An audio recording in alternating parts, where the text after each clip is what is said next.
العظیم. محترم علماء اکرام، معزز بزرگوں اور دوستوں، آج کی اس بابرکت محفل میں ہمارا نہایت اہم، نہایت نازک، نہایت قیمتی موضوع ہے والدین کی اہمیت اور ان کی خدمت کی برکات. محترم دوستوں، اگر انسان کی زندگی کی کتاب کھولی جائے تو اس کے پہلے صفحہ پر ماں کی دعا لکھی ملے گی، اور اگر اس کی مقدر کی پیشانی دیکھی جائے تو باپ کے محنت کی لکیریں نظر آئے گی. یہ وہ دو ہستیاں ہیں جن کے گود میں ہمیں زندگی ملی، جن کے سائے سے ہمیں پرورش ہوا، جن کے دعاؤں سے ہمیں راستہ ملا. والدین اللہ کی زمین پر چلتا پھرتا سایہ ہے.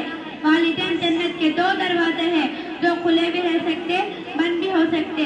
والدین کی خدمت سعادت ہے اور ان کی نافرمانی ہلاکت ہے.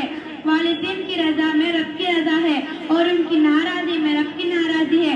قرآن اور مجید ہمیں بار بار والدین کا حقوق یاد دلاتا ہے. اللہ تعالیٰ ارشاد فرماتا ہے کہ اس کی عبادت کے فوراً بعد والدین کے ساتھ حسن سلوک کرو. غور کیجیے، توحید کے بعد سب سے پہلا حق والدین کا لگا گیا ہے.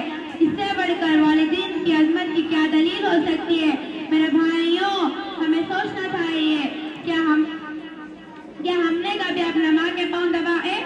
کیا ہم نے کبھی اپنے باپ کے سر پر ہاتھ رکھ کے کہے ابا آپ آرام کیجیے، یہ سب میں سنبھال لوں گا؟ یا پھر ہم صرف یہی کہتے ہیں ہم مصروف ہیں، ہمارے پاس وقت نہیں ہے؟ یاد رکھو، جس دن یہ دونوں ہستیاں تمہارے گھر سے چلے گئی اس دن تمہارے گھر سے رحمت اٹھ جائے گا. پھر تم ترسو گے ایک دعا کے لیے، ایک نظر محبت کے لیے، ایک شفاعت بھرے لمس کے لیے ترسو گے، مگر وہ واپس نہیں آئے گا. والدین کا خدمت صرف یہ نہیں کہ کھانا دے دیے، کپڑے دے دیے اور دوائی دینا. اصل خدمت یہ ہے کہ ان کے دل کو خوش رکھا جائے، ان کے باتیں توجہ سے سنا جائے، ان کے سامنے آواز نیچے رکھی جائے، ان کے حکم پر وقت تک نہ کہا جائے. یہی وہ خدمت ہے جو انسان کو آسمان تک بلند کر دیتا ہے. یہی وہ خدمت ہے جو انسان کے تقدیر کے بند دروازے کھول دیتا ہے. یہی وہ خدمت ہے جو